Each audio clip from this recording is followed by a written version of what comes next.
साथियों नमस्कार, बहुत बहुत स्वागत है शिक्षा जागरण चैनल में। साथियों आज हम पढ़ने वाले हैं आयत को गिनना। इसके पहले हमने पढ़ा था त्रिभुज को किस तरीके से गिना जाता है, वर्ग को किस तरीके से गिना जाता है। उसकी ट्रिक जानी थी कि 5 सेकंड में किस तरीके से हम आंसर ला सकते हैं। कुछ इसी तरीके से आज करने वाले हैं आयत को किस तरीके से बड़े बड़े क्वेश्चन सिर्फ 5 सेकंड में लगाने की विधि हम जानेंगे। तो इसके पहले साथियों हम ये आपसे कहना चाहेंगे कि अगर अभी तक आपने चैनल नहीं सब्सक्राइब किया है तो चैनल को सब्सक्राइब कर लीजिए, और वीडियो भी अगर आपने नहीं देखा है तो पिछली वीडियो देखकर फिर इस वीडियो को देखें, तब आपको ज़्यादा समझ में आएगा। तो साथियों शुरू करते हैं। आयत शुरू करने से पहले साथियों आपको बता दें कि आयत कभी भी वर्ग नहीं हो सकता, लेकिन सभी वर्ग जो हैं आयत हो सकते हैं। कैसे, आइए जानते हैं। आयत की परिभाषा जो होती है, आयत की परिभाषा क्या होती है? किसी भी चतुर्भुज का आमने सामने की जब भुजाएं बराबर होती हैं तो हमारा आयत होता है। परिभाषा यही तो कहता है। आयत जो होता है कि आमने सामने की भुजाएं हमारी जब बराबर होंगी तो आयत होगा। यानी कुछ इस तरीके से, अगर ये फिगर इस तरीके से दिया है और कह रहा है कि आमने सामने की भुजाएं बराबर हैं, भैया ए बराबर भुजा इसकी बराबर ही, यानी आमने सामने की भुजाएं बराबर हैं तो ऑलरेडी आयत है। जी हाँ बिल्कुल, अगर आमने सामने की भुजाएं बराबर है तो आयत होगा। बिल्कुल सही कह रहे हैं। अगर इसी तरीके से वर्ग की क्या परिभाषा होगी? वर्ग की परिभाषा ये होती है कि ऐसा चतुर्भुज जिसकी चारों भुजाएं आपस में बराबर होती हैं उसे क्या कहते हैं? वर्ग कहते हैं, स्क्वायर कहते हैं इसको। अगर कुछ इस तरीके से, यानी चारों भुजाएं क्या हो, चारों भुजाएं हमारी आपस में, चारों भुजाएं जब सेम होंगी, बराबर होंगी, इक्वल होंगी तो क्या कहलाएगा? वह ऐसा चतुर्भुज क्या कहलाता है? वर्ग कहलाता है। अगर ऐसा चतुर्भुज है कि सिर्फ आमने सामने की भुजाएं बराबर हैं तो आयत कहलाता है। दोनों की परिभाषा समझ में आ गई है। लेकिन अब हम कह रहे हैं कि जो वर्ग होता है वह आयत होता है और आयत वर्ग नहीं होता। मतलब हम बोल सकते हैं, इसको हम आयत बोला जा सकता है। कैसे? अगर इसको फिगर को हम यहाँ पे रखते हैं, दिख तो रहा है ना, यहाँ पे ले लीजिए आगे थोड़ा सा,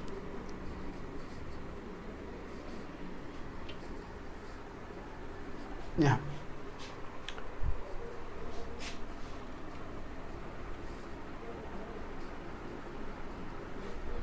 ए वर्ग है, इसकी चारों भुजाएं बराबर हैं। अब आयत की परिभाषा यह कहलाता है कि आमने सामने की जब भुजाएं बराबर होंगी तो आयत कहलाएगा। यानी इस भुजा के सामने की भुजा ए और इस सामने की भुजा ए बराबर है तो आयत कहलाया। तो अब आयत की परिभाषा में हम इसको अगर कहें कि इस भुजा के बराबर सामने की भुजा ए बराबर है और इस भुजा के सामने की भुजा ए है, मान लीजिए 2 सेंटीमीटर है तो ये 2 सेंटीमीटर है, उसके बाद ये 2 सेंटीमीटर है, ये भी 2 सेंटीमीटर है, यहाँ पे कह दिया गया है 3 सेंटीमीटर, 2 सेंटीमीटर है, 2 सेंटीमीटर है, ये 3 सेंटीमीटर है, 3 सेंटीमीटर। यानी आपस में इसकी भुजा के सामने की भुजा ए है, यानी ये बराबर है। आप आमने सामने की भुजाएं बराबर है तो आयत कहलाया। उसी तरीके से इसमें भी आमने सामने की भुजाएं बराबर है, ये 2 सेंटीमीटर, ये 2 सेंटीमीटर, ये भी 2 सेंटीमीटर, ये भी 2 सेंटीमीटर। अब चारों भुजाएं बराबर हैं तो इससे हमें कोई डरने की आवश्यकता नहीं है, कोई मतलब नहीं है। आयत तो है, आयत की परिभाषा में आ रहा है कि आमने सामने की भुजाएं बराबर हैं। जी भाई बराबर है, देख लीजिए अब चारों भुजाएं बराबर हैं तो इससे हमें कोई दिक्कत नहीं है। तो आयत की परिभाषा में वर्ग सदैव आता है, लेकिन वर्ग कभी जो है आयत नहीं होता है। इसको कैसे वेरीफाई करेंगे? देखिए वर्ग, क्योंकि वर्ग में चारों भुजाएं आपस में बराबर होती हैं। आयत में वर्ग को आयत कहा जा सकता है, लेकिन आयत को वर्ग नहीं कहा जा सकता। जैसे आयत हम यहाँ पे ले लिए, हमने एक आयत यहाँ पे ले लिया, अब इसकी भुजा इससे बराबर है, इसके सामने की भुजा इससे बराबर है, अब इसको हम वर्ग बोल सकते हैं? बिल्कुल नहीं बोल सकते हैं। वर्ग की परिभाषा क्या कहलाती है? वर्ग की परिभाषा ये कहलाती है कि जिस चतुर्भुज का चारों भुजाएं आपस में बराबर होंगी वह वर्ग कहलाएगा। इसमें तो चारों भुजाएं बराबर है ही नहीं, आमने सामने की भुजाएं बराबर है तो यह आयत कहलाएगा। और वर्ग हमेशा वर्ग तो कहलाएगा ही, आयत भी कहलाएगा, ये डिफरेंस है। तो आयत में कुछ इसी तरीके से होने वाला है। आयत में जो फिगर आएगा, जितने भी वर्ग रहेंगे उसको हम आयत में काउंटिंग करेंगे।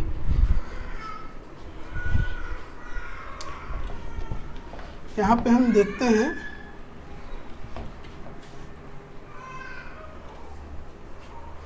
आज साथियों पढ़ते हैं आयत। टॉपिक क्या है? आयत को गिनना। ठीक है, आयत को गिनना, ये हमारी टॉपिक है।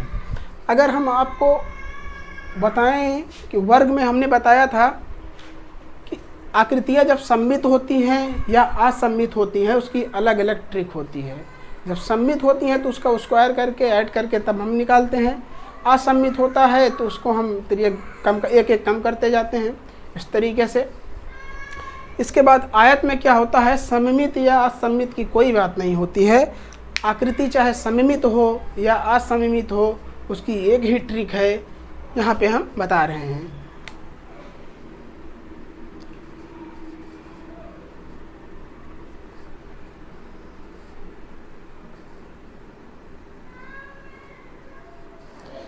मान लीजिए कोई आकृति दी हुई है, आकृति है, और इस आकृति में पूछा है कि इसमें टोटल कितने आयत होंगे।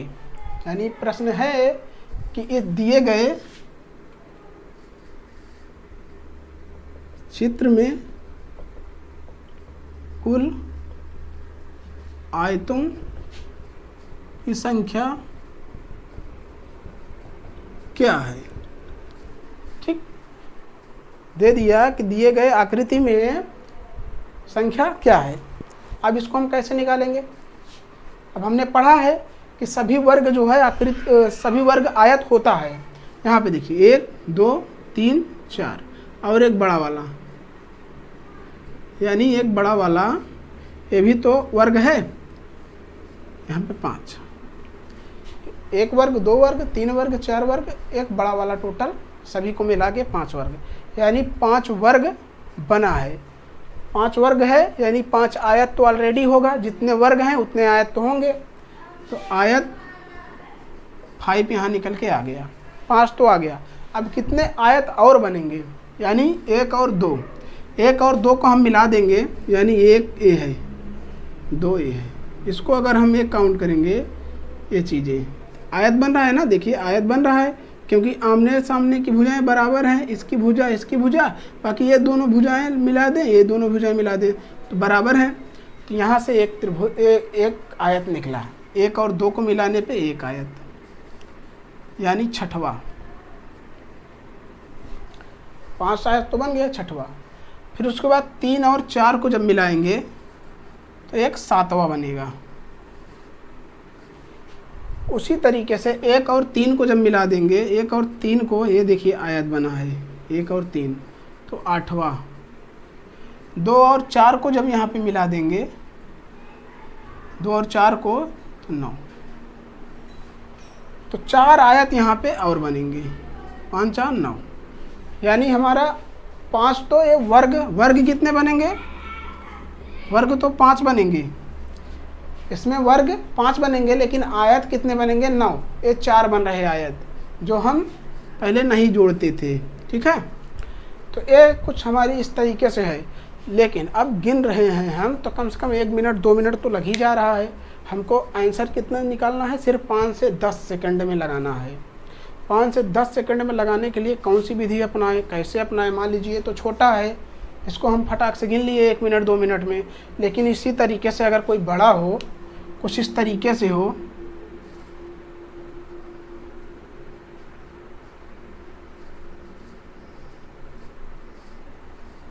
कुछ इस तरीके से हो,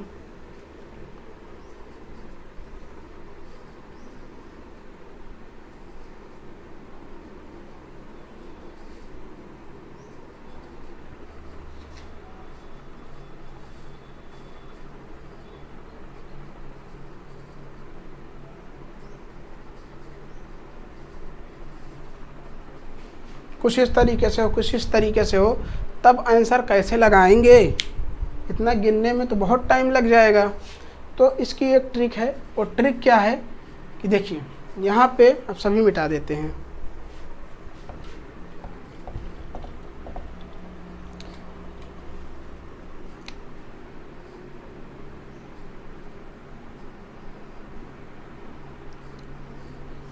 इसका आंसर कितना आया था? आयतों की संख्या, टोटल आयत कितने आए थे? 9। अब ट्रिक से सिर्फ 5 सेकंड में किस तरीके से लगाना है अब वो हम बता रहे हैं, ट्रिक बता रहे हैं। ट्रिक क्या है कि जितने स्तंभ है, जितने पंक्तियां हैं, उसको काउंट कर लेंगे। सबसे पहले 1 2, यानी यहाँ पे काउंट कर लेंगे 1 + 2, 3 आ गया। 1 और 2 यानी 1 + 2, 3 आ गया। इसको काउंट किए, यानी पंक्तियों को काउंट कर लिए, ऐड करें, जितने पंक्तियां हैं उन संख्याओं को ऐड कर लेंगे। यहाँ 1 2 2 स्तंभ है तो इनको यहाँ पे काउंट कर लिया। अब ये जो संख्या आई है और ये संख्या आई है, इनको आपस में गुणा कर दिया जाएगा, यानी 3 × 3 = 9। इस तरीके से आएगा 9। देखिए यहाँ पे भी 9 आ रहा है, यहाँ पे भी 9 आ रहा है। तो किस तरीके से है, गिनेंगे तो बहुत टाइम लग जाएगा और फर्स्ट क्लास इस तरीके से आंसर आएगा। यहाँ पे देखते हैं हम, यहाँ पे भी वही ट्रिक अपनाएंगे। 1 2 3 1 2 3। यहाँ पे क्या करेंगे, इसको जोड़ेंगे, 1 + 2 + 3 यानी कितना आ गया? 6। यहाँ पे 1 + 2 + 3 6, यानी इसका गुणा कर देंगे। 6 × 6 36, यानी 36। देखिए जब सममित आकृति होगी, जब सममित आकृति होगी तो उसका जितना आएगा उसका जस्ट डबल आएगा। यानी यहाँ पे सममित आकृति है, 3 आया तो 3 दूनी 6, उसका मतलब 3 गुना आएगा। 3 त्रिका 9, मतलब उसी का वर्ग हो जाएगा। मेरे कहने का मतलब इसका वर्ग हो जाएगा, जितना आएगा उसका 2 गुना नहीं, उसका वर्ग हो जाएगा। यहाँ पे 6 आया, सममित आकृति है तो वर्ग कर दो, यानी सममित अगर है तभी वर्ग होगा। अगर सममित नहीं है तो सममित हो या असम्मित हो, सीधा सा यहाँ पे काउंट करेंगे जितना आएगा, फिर उसके बाद यहाँ पे काउंट करेंगे जितना आएगा, उसका गुणा कर देंगे, आराम से आ जाएगा। यहाँ पे क्या करना है? 1 2 3 4। अब हम जानेंगे कि यहाँ पे तो टोटल 10 आ रहा है, ऐड करने पे 10 आ रहा है, इधर भी ऐड करने पे 10 आ रहा है, तो 10 का गुणा 10 कर देंगे, आ जाएगा 100। यानी इसमें टोटल 100 आयत होंगे। आप गिन कर इसको देख सकते हैं। आप गिनिए, ज़्यादा आप गिनते गिनते थक जाएंगे, गिन लेंगे लेकिन बड़ा टाइम लगेगा, काफ़ी टाइम लगेगा। अब लगाएंगे तो इसमें 100 आयत आएंगे इस तरीके से। कितना टाइम लगा? ज़्यादा से ज़्यादा 5 सेकंड लगेगा। अब यहाँ पे 36 कह रहे हैं, अगर आपको यहाँ पे गिनना हो तो गिन सकते हैं कि पहले तो 1 2 3 5 6 7 8 9 10, फिर उसके बाद 1 2 को मिला के यहाँ पे काउंट करेंगे, 1 2 मिलाएंगे तो 11 बनेगा, 12वां बनेगा 2 और 3 को मिलाने पे। उसी तरीके से ये क्या था? 4, ये है 8, 4 और 6 को मिलाएंगे, यानी ये 4 और 6 एक आयत तो ये बनेगा, और 6 और 7 को मिला के बनाएंगे, यानी 2 2 आयत हमारे यहाँ से निकलेंगे, 13 14। फिर उसके बाद 8 और 9 को आप से मिटा देते हैं। 8 और 9 को मिला के बनाएंगे तो 15 बनेगा, 9 और 10 को मिला के बनाएंगे 16 बनेगा, क्योंकि देखिए 9 और 10 ये भी बन रहा है, और 8 और 9 यहाँ पे 15 बन रहा है, 16 हो गए। फिर उसके बाद देखिए 1 और 4 को बनाएंगे, फिर 2 और 6 को बनाएंगे, फिर 3 और 7 को बनाएंगे, ऐसा आयत बन रहे हैं। फिर उसके बाद 4 और 8 को, फिर 6 और 9 को, फिर 7 और 10 को, कितने बन जाएंगे? यहाँ से 2 बने, 16 हो गया, यहाँ पे 17 बनेगा। उसके बाद 2 और 6 को मिलाएंगे तो 18 बनेगा, 3 और 7 को 19, 4 और 8 को मिलाएंगे तो 20 बनेगा, और 6 और 9 को मिला देंगे तो 21 बनेगा, 7 और 8 को मिलाएंगे, ऊपर नीचे मिलाएंगे तो 22 बनेगा। फिर उसके बाद क्या करना है साथियों? अब डबल डबल हम तो गिन लिए, उसके बाद 3 3 करके गिनना है, यानी 1 2 3, यानी ये भी तो आयत बन रहा है, 1 2 3, यानी 1 2 3 कितना बन गया 22, यहाँ पे अब 23 बनेगा, 24 बनेगा, 4 6 7 को मिला के, ये देखिए 4 6 7 को मिला के बनेगा 24, और 25 बनेगा 8 और 9 10 को मिला के 25, फिर उसके बाद 26 बनेगा 1 4 8 को मिला के, ये पूरा 3 वाला कितना बन रहा है 25 बना, 25 बना, फिर उसके बाद 26, फिर उसके बाद 2 6 7 इसको 2 6 9 को मिला के बनेगा 27, 3 7 और 10 को मिला के बनेगा 28। टोटल कितना आया था यहाँ पे, तो 28 गिन गया अभी। उसके बाद देखिए टोटल इन 2 5 1 36 आया था टोटल 36, लेकिन हम लोगों ने अभी 28 तक गिना है। अब देखिए 3 3 करके गिना, अब हम 4 4 करके गिनेंगे। 4 4 यानी साथियों ये देखिए यहाँ पे 1 2 4 6 को मिला के ये भी तो आयत बन रहा है, 2 और 3 6 7, यानी ये 4 4 अगर हम करेंगे तो 2 यहाँ से निकला यानी 28 हो गया, 4 4 लेके 29, फिर उसके बाद 2 3 6 7 को 30, फिर उसी तरीके से 4 6 8 और 9 को मिला के 31, फिर उसके बाद 6 7 9 10 को मिला के ये बड़ा वाला 32, फिर उसके बाद 4 4 हो गया, फिर उसके बाद 6 6 बना के यानी 1 2 3 4 5 6 ये वाले ये बनेंगे, फिर उसी तरीके से 4 6 7 8 9 10 को मिलाकर बनेंगे, यानी 33 और 34 तो यहाँ बन जाएंगे, 33 इससे बन गया, फिर उसके बाद 34 4 और ये सब मिला के ये देखिए 34 यहाँ पे बन जाएगा। और 2 और बनेगा, 2 कैसा बनेगा, इधर से बनेगा, जिस तरीके से 2 इस तरफ इस ऐसे बन रहा है, ऐसे ऐसे बन रहा है 2, उसी तरीके से लंबा लंबा बनेगा, 2 ऐसे बन जाएगी। तो हमारा 35 और 36, तो गिनने में बहुत टाइम लगेगा, गिन सकते हैं ऐसी बात नहीं है, लेकिन टाइम बहुत ज़्यादा लग जा रहा है। तो आंसर वही आएगा जिस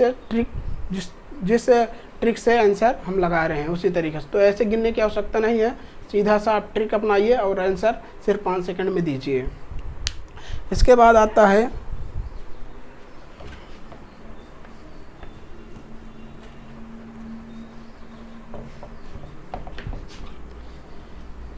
ये तो हो गई साथियों सममित की बात, यानी पंक्ति और स्तंभ जब हमारे बराबर होंगे। अब हम कुछ ऐसे क्वेश्चन करते हैं जब पंक्ति और स्तंभ बराबर नहीं होंगे, यानी कुछ इस तरीके से हो, यानी इसमें टोटल 2 पंक्तियां हैं 3 स्तंभ हैं। अब हम आपको बता दें पंक्ति हमारे जो दिए गए चित्र होंगे फिगर होंगे वो चाहे सममित हो या असममित हो, इससे कोई लेना देना नहीं है। जो ट्रिक है सभी पे फॉलो करेगी। यहाँ पे क्या करना है 1 2 3 यहाँ पे जोड़ लेना है, इनको जोड़ेंगे तो कितना आएगा 3 2 5 1 6। यहाँ पे क्या है 1 2 2 पंक्तियाँ हैं, तो दोनों पंक्तियों को जोड़ेंगे तो क्या आएगा 3, बस इसको इससे गुणा कर देना है, यानी 3 गुणे 6 18। तो इस फिगर में टोटल 18 आयत होंगे। कैसे होंगे, 6 तो अलग अलग हो जा रहे हैं, फिर डबल, फिर ट्रिपल, फिर उसके बाद 1 2 ये सब गिनेंगे। तो जब गिनेंगे तो टोटल 18 आयत आएंगे। आप अलग अलग काउंट मत करिए, ट्रिक अपनाइए, सीधा सा आंसर दीजिए। इसके बाद ये तो ये असममित है, यानी पंक्ति और स्तंभ बराबर नहीं है। इसी तरीके से सारे क्वेश्चन आने वाले हैं। अब हम कुछ क्वेश्चन इस तरीके से बताते हैं जब वो ज्वाइंट में दिए हों। कभी कभी फिगर इस तरीके से आता है,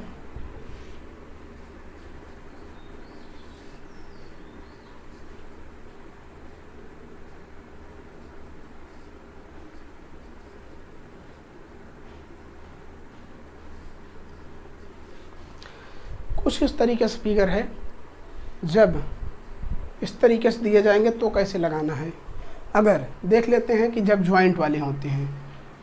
यहाँ पे देखिए थोड़ी देर के लिए इसको भूल जाएंगे तो हमारा किस तरीके से है उसी तरीके से हम लगाएंगे। यहाँ पे 1 है, यहाँ पे 3 पंक्तियाँ हैं, यानी क्या करेंगे इसमें कितना आएगा टोटल 1 2 3। इसको हम काउंट करते थे, यानी इसको काउंट कर लेते थे। 3 2 5 1 6, यहाँ पे 6 आया, 6 से 1 से गुणा करेंगे तो 6 ही आएगा। मान लीजिए ये है, ये चीज़ है, ये फिगर, तो इसका तो 6 ही आयत आएगा ना। अब उसी तरीके से यहाँ पे फिगर इस तरीके से दिया है, इसमें क्या करना है, अब इसको भूल जाएंगे तो इधर कितना आएगा, इधर भी 6 आएगा, यानी 6 आयतें आया, 6 आयतें आया, 12 आयत, 6 + 6 12 आ गया। लेकिन साथियों इसका आंसर 11 होगा। एक माइनस, सदैव एक माइनस हो जाता है इसमें, जोड़ने पे 11 आयत इसमें होंगे। एक माइनस क्यों हुआ, इसको हम आपको जानकारी देते हैं कि ये जो ज्वाइंटर है, यानी ये जो ज्वाइंटर है, ये जो ज्वाइंटर है 2 बार गिना गया है। ये जो ज्वाइंटर है 2 बार, एक बार तो मान लीजिए इसमें गिना गया 1 2 3 सिंगल सिंगल, फिर चौथा, फिर ये 5वां, फिर उसके बाद पूरा 6वां। सिंगल जो गिना गया है, काउंट इसमें तो हो गया एक बार 6, लेकिन इसमें फिर से एक बार काउंट कर लिया गया, यानी एक जो काउंट किया गया 1 2 3, फिर उसके बाद यहाँ से लेके 4, फिर ये 5, फिर उसके बाद ये पूरा 6, यानी इसमें भी काउंट हो रहा है, इसमें भी काउंट हो रहा है। ये ओवरलैपिंग हो गई है, यानी ये ओवरलैप हो गया है। इस ज्वाइंटर को हमें यहाँ पे घटाना है, यानी एक बार हम इसको घटा देंगे। जितने ज्वाइंटर, जी हाँ, जितने ज्वाइंट होंगे उतने हमें घटाने होंगे। जैसे मान लीजिए यहाँ पे एक क्वेश्चन है इस तरीके से,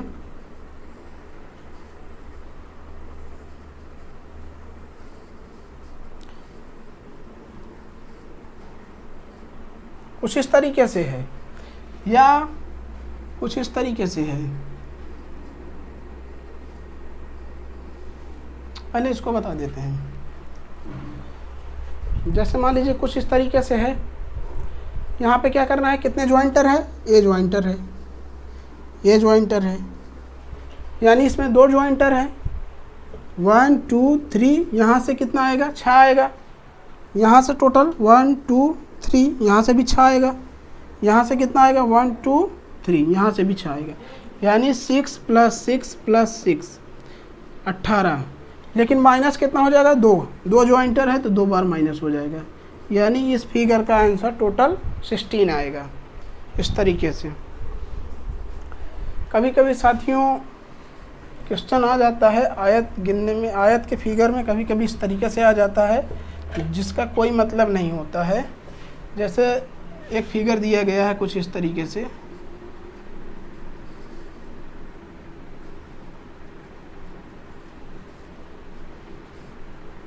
अब इसमें पूछ लेगा कितने आयत होंगे टोटल, इस फिगर में टोटल कितने आएंगे, तो 9 ही आयत होंगे।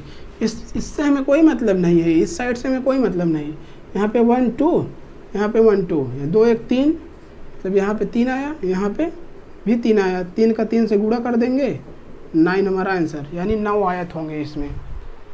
इधर भी कुछ कर देगा, कुछ भी डिजाइन कर दे, अगर नहीं बन रहा है तो उसको हम छोड़ देंगे।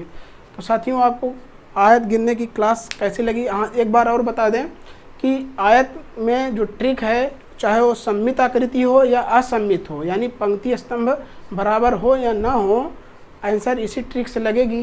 यानी इसको हम पंक्तियों की संख्या को, स्तंभों की संख्या को यहाँ पे ऐड कर लेंगे, फिर पंक्तियों को ऐड कर लेंगे, यानी पंक्ति और स्तंभ के संख्याओं को ऐड करके दोनों को मल्टीप्लाई कर देंगे, यानी गुणा कर देंगे, तो जितना आएगा वो हमारा आंसर होगा।